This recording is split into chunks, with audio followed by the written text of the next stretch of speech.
माननीय आठवले साहब कांदीवली में पधारे हैं और हमारे पास आज छोटे मोटे जो विषय चल रहे हैं उसके बाद थोड़ी चर्चा करेंगे।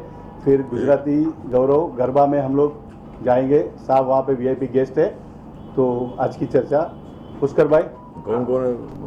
और हमारे साथ में विराजमान मान्यवर ड्राइवर जी सिंह भी, कासारे साहब, अटोले साहब और माननीय राजेश भाई और हमारे मित्र हरीश भाई और हरिहर यादव जी, रमेश गौड़ जी यहाँ पे पधारे हैं और हम विषय के ऊपर चर्चा करेंगे। सर, आजच्या पत्रकार परिषदेबाबत काय प्रतिक्रिया, कशा प्रकारच्या आहेत, काय मुद्दे आहेत? हाँ, तो जो अपने देश में नरेंद्र मोदी जी के नेतृत्व में देश विकास की दिशा से आगे बढ़ रहा है, देश में गरीब लोगों को न्याय मिल रहा है, इकोनॉमी में भारत 10वें नंबर पर था, वो 4थे नंबर पर आया था। लेकिन अभी 2-3 दिन पहले की रिपोर्ट है, भारत 3रे नंबर पर आया है। तो 2024 में अगर तीसरी बार नरेंद्र मोदी जी प्रधानमंत्री बनते हैं तो 1 नंबर पर अमेरिका है, 2 नंबर पर चाइना है, तो जरूर हम भारत को 1 नंबर पर ले जाएंगे। और भारत में मोदी जी का नारा है सबका साथ सबका विकास। चाहे किसी भी जाति का धर्म का आदमी हो, लेकिन सबके लिए हमें काम करना है, आत्मनिर्भर भारत को बनाना है। स्टैंडअप इंडिया, स्टार्टअप इंडिया के माध्यम से, मुद्रा योजना के माध्यम से नौजवानों को रोजगार देना है। और नरेंद्र मोदी जी ने एक निर्णय लिया कि 1 साल में पूरे देश भर में केंद्र सरकार की 10 लाख नौकरियां देने का एक बहुत बड़ा निर्णय लिया। जिस तरह शेड्यूल कास्ट, शेड्यूल ट्राइब को और ओबीसी को शिक्षा में, नौकरियों में आरक्षण मिलता था, उसी तरह जो इकोनॉमिकली वीकर सेक्शन के लोग थे, उच्च वर्णीय समाज के लोग थे, उनको लगता था कि हमारा वर्ण तो उच्च है लेकिन हम सब लोग अमीर नहीं है। तो जो इकोनॉमिकली बैकवर्ड क्लास की फैमिली है उनको भी आरक्षण मिलना चाहिए। इसी तरह की मांग बहुत बार होती रही और उस मांग का मैंने बहुत बार मेरे पार्टी की तरफ से मैंने सपोर्ट भी किया था और मेरे मंत्रालय ने निर्णय लिया। माननीय नरेंद्र मोदी जी के नेतृत्व में हमने 7 साल पहले इकोनॉमिकली वीकर सेक्शन को 10% आरक्षण शिक्षा में, नौकरियों में देने का निर्णय लिया। कम से कम 50 करोड़ से ज़्यादा लोगों के अकाउंट बैंक में खुल गए। 36 करोड़ से ज़्यादा लोगों को मुद्रा योजना का लोन मिला। 9 करोड़ से ज़्यादा लोगों को गैस सिलेंडर मिला। 4 करोड़ से ज़्यादा लोगों को प्रधानमंत्री आवास योजना का आवास मिला। आयुष्मान भारत योजना एक है, 1 साल में एक फैमिली को मेडिकल ट्रीटमेंट के लिए 5 लाख रुपए देने की योजना है। उसमें 4 करोड़ से ज़्यादा लोगों को उसका फायदा हुआ है। इस तरह बहुत सारी योजनाएं हैं, किसानों के लिए बहुत सारी योजनाएं हैं, दलित आदिवासियों के लिए बहुत सारी योजनाएं हैं, दिव्यांगजनों के लिए बहुत सारी योजनाएं हैं, ट्रांसजेंडर के लिए बहुत सारी योजनाएं हैं, स्टूडेंट के लिए बहुत सारी योजनाएं हैं। तो बहुत सारी योजनाएं लोगों के विकास के लिए, फायदे के लिए मोदी सरकार कर रही है।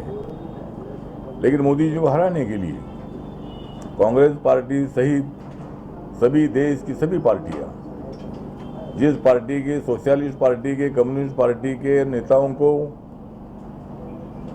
जिस कांग्रेस पार्टी ने जेल में डाला था, जब इमरजेंसी लागू हुई थी इंदिरा गांधी जी के टाइम पर, तब ये सब लोगों को जेल में भेजने का काम किया था। वो सब लोग अभी इकट्ठ आए हैं और उन्होंने मतलब जो INDIA है, तो राहुल गांधी जी के दिमाग में आया कि अपने अपोजिशन को इंडिया नाम देते हैं तो हमें बहुत बड़ी सफलता में मिलेगी।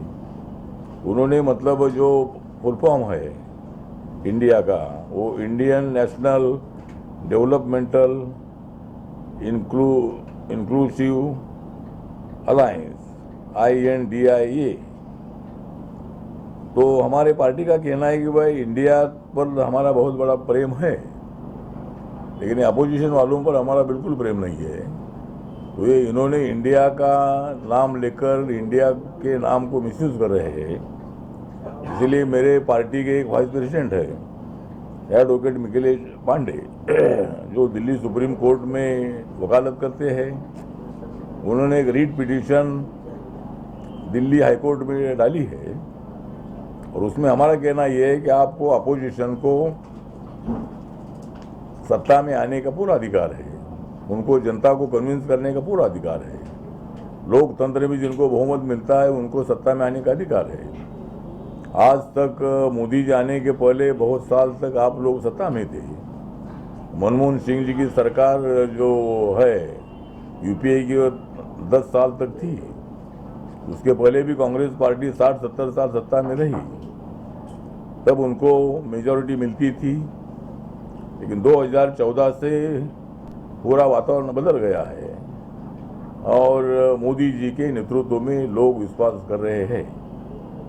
तो हमारा कहना ये है कि भाई ये इंडिया नाम जो यूज़ कर रहे हैं वो इंडिया नाम यूज़ करने पर पाबंदी कानून से लगानी चाहिए।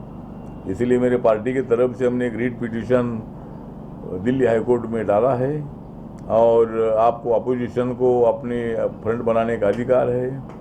कौन कब विरोध में था, कब कौन सपोर्ट में था, वो अलग बात है, लेकिन ये सब लोग जो है ये अकेले मोदी जी को हराने के लिए ये लोग इकट्ठे आए हैं। लेकिन मैं इतना ही बताना चाहता हूँ कि हमारी एनडीए की जो तैयारी है, नेशनल डेमोक्रेटिक अलायंस जो हमारा है, उसमें रिपब्लिकन पार्टी ऑफ इंडिया भी काम करती है और सारे भारत का दलित बड़ी संख्या में मोदी जी के नेतृत्व पर विश्वास रखकर काम कर रहा है।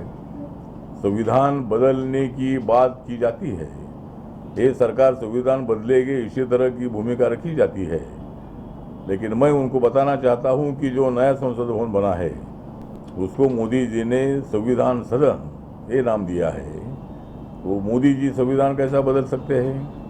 मोदी जी ने बहुत सारे मेमोरियल के काम बाबा साहब के पूरे किए हैं।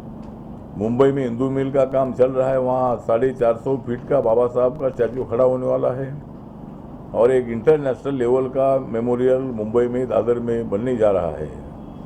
तो मोदी जी बाबा साहब का संविधान कभी नहीं बदल सकते हैं। इसीलिए ये अपोजिशन ने उनको जो प्रचार करना हो करे, लेकिन इंडिया का नाम अपने फ्रंट को उन्होंने नहीं लगाना चाहिए। इसी तरह की हमारी मांग है और हम कोर्ट में गए हैं।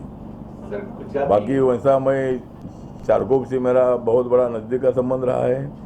कांदिवली में मैं 15 साल तक मैं रहा था। मैं जब महाराष्ट्र सरकार में मंत्री था, उसके बाद मेरे पास कोई मकान नहीं था, मैं 5 साल मंत्री था, लेकिन मैं एक किराए से मकान पर मैं चारकोप सेक्टर 2 में रहने के लिए आया था।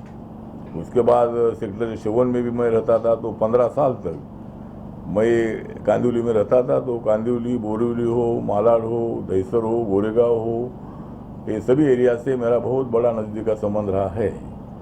तो आज आपसे मिलने का मौका मिला, इसलिए मैं आप सब लोग का आभार व्यक्त करता हूँ। सर एक मुद्दा और है सर, गुजराती बोर्ड आजकल काफी तोड़े जा रहे हैं। गुजराती बोर्ड जो है काफी तोड़े जा रहे हैं आजकल, शिवसेना वाले तोड़ रहे हैं। क्या गुजराती जो नाम लिखा हुआ है ना, वो बोर्ड काफी तोड़े जा बोर्ड रहे लिखे होते हैं शिवसेना के ठाकरे गठ के द्वारा। यहाँ तक मंदिर से भी तोड़े गए। हाँ, तो मतलब नहीं, बोर्ड तोड़ना ये अच्छी बात नहीं है। अगर उनको कुछ मांग करनी है तो जहाँ गुजराती बोर्ड है वहाँ मराठी बोर्ड लगाओ, इंग्लिश बोर्ड लगाओ, ये मांग करने का आपको अधिकार है। जिस तरह भी हम जब साउथ इंडिया में जाते हैं तो वहाँ तेलुगु है, तमिल है, मलयालम है, कन्नड़ है, तो ऐसी जो लैंग्वेज है, तो लैंग्वेज में बोर्ड वहाँ अगर रहेगी तो हमको पढ़ने के लिए बिल्कुल आएगा नहीं। लेकिन वहाँ जो लोकल लैंग्वेज में जो बोर्ड होते हैं उसके साथ साथ इंग्लिश में, हिंदी में भी उसके बोर्ड होने चाहिए। तो इसी तरह का बोर्ड तोड़ने का जो काम अभी शिवसेना वाले कर रहे हैं, अभी ये शिवसेना वालों का, उद्धव ठाकरे जी के शिवसेना में मेरा कहना यही है कि मतलब आप तो बोर्ड तोड़ रहे हैं, लेकिन एकनाथ शिंदे जी ने आपको तोड़ दिया है और एकनाथ शिंदे जी ने 40 एमएलए को लेकर वो बाहर आ गए। उद्धव ठाकरे जी अपने एमएलए को नहीं संभाल पाए, तो अभी ये गुजराती बोर्ड पर गुस्सा निकालना ठीक नहीं है। तो ऐसा बोर्ड तोड़ने का जो कुछ काम कर रहे हैं उसका हम कड़ा विरोध करते हैं, निषेध करते हैं, और जिन्होंने बोर्ड तोड़ा होगा उनके ऊपर कड़ी एक्शन होनी चाहिए। अरे मंदिर से भी तोड़ा गया सर, मंदिर के अंदर तोड़ा गया था। हाँ, ठाकुर द्वार मंदिर है मुंबई में, मंदिर के अंदर बोर्ड लगा था, वो भी तोड़ा गया सर। वो मंत्र लिखे थे ना गुजराती में, हाँ, जो मंदिर के अंदर ठाकुर द्वार मंदिर, बॉम्बे में ठाकुर द्वार मंदिर है ना, हाँ। उसके अंदर गुजराती में लिखे थे, उसको निकलवाया अच्छा। अंदर में जाके, मंदिर में जाके। तो शिवसेना की दादागिरी सर, ये कैसे क्या कहेंगे? नहीं, दादागिरी अगर वो करते हैं तो हम भी दादागिरी कर सकते हैं, क्योंकि हम भी दादागिरी करते करते इधर तक आए हैं। इसीलिए मुझे लगता है कि इसी तरह का ज़्यादती करना ठीक बात नहीं है। उद्धव ठाकरे जी ने अपने लोगों को तो संभालने की आवश्यकता है, और ये भी बात सही है कि उद्धव ठाकरे अगर संजय राउत को नहीं संभाल सकते हैं तो ये लोगों को क्या संभालेंगे। तो इसीलिए मतलब ऐसा काम करना अच्छी बात नहीं है। चला, भावेश जी सर, भावेश जी साथ में, भावेश गौरव, हाँ? गौरव की अध्यक्ष भावेश जी। हाँ, भावेश तन्ना जी है ये, मतलब मैं तो कभी कभी बोलता हूँ कि जब मैं पढ़ता रहूँगा मेरी किताब का पन्ना, जब मैं पढ़ता रहूँगा किताब का पन्ना, तब तक मेरे साथ हमेशा रहेगी भावेश तन्ना। तो भावेश तन्ना जी गुजराती भाषिक है, लेकिन वो बहुत बड़े दिल से, प्यार से मेरी पार्टी में काम करते हैं। हमारे राजेश भाई श्रीवास्तव जी हैं, ये फिल्म के कलाकार भी हैं, और शिक्षा अभियान, क्या नाम, शिक्षादान अभियान, हाँ, शिक्षादान अभियान जो है, तो ये चला रहे शिक्षादान अभियान, इसका मुझे बहुत बड़ा अभिमान। तो मतलब ये आपका काम अच्छा चल रहा है। तो ये सब लोग मेरे साथ है, सभी जाति के लोग, गुजराती है, तमिल है, हिंदी भाषिक है, सभी जाति भाषा के लोग मेरी पार्टी में काम करते हैं, और इसलिए मेरी पार्टी पूरी मुंबई में, महाराष्ट्र में मजबूत करने का प्रयत्न मेरा है। सर, वाल्मिकी चव्हाण सेंटरमध्ये शरद पवार आणि सर, प्रकाश आंबेडकर चाय यांच्यामध्ये राजकीय चर्चा झाली आहे, त्याच्यावर काय करतील? हाँ, तो शरद पवार आणि प्रकाश आंबेडकर यांच्यामध्ये चर्चा झाली की नाही मला माहीत नाही आहे, पण जर झाली असेल तर कुणाची चर्चा करायची तो ते त्यांना अधिकार आहे। कदाचित प्रकाश आंबेडकर हे महाविकास आघाडीमध्ये जायला तयार नाही, त्यामुळे कदाचित पवारसाहेब त्यांना कन्व्हिन्स करत असतील, आणि प्रकाश आंबेडकरांचं म्हणणं असं आहे की मी फक्त ते शिवसेनेसोबत आहे, माझा काँग्रेस राष्ट्रवादीचे काही संबंध नाही। त्यामुळं ठीक आहे, ते जरी त्या आघाडीमध्ये गेले तरी काही फरक पडणार नाही आहे। तर शरद पवार यांच्यामध्ये काय चर्चा झाली मला माहीत नाही आहे। कंत्राटी भरतीवर सर तुम्ही काय करतील?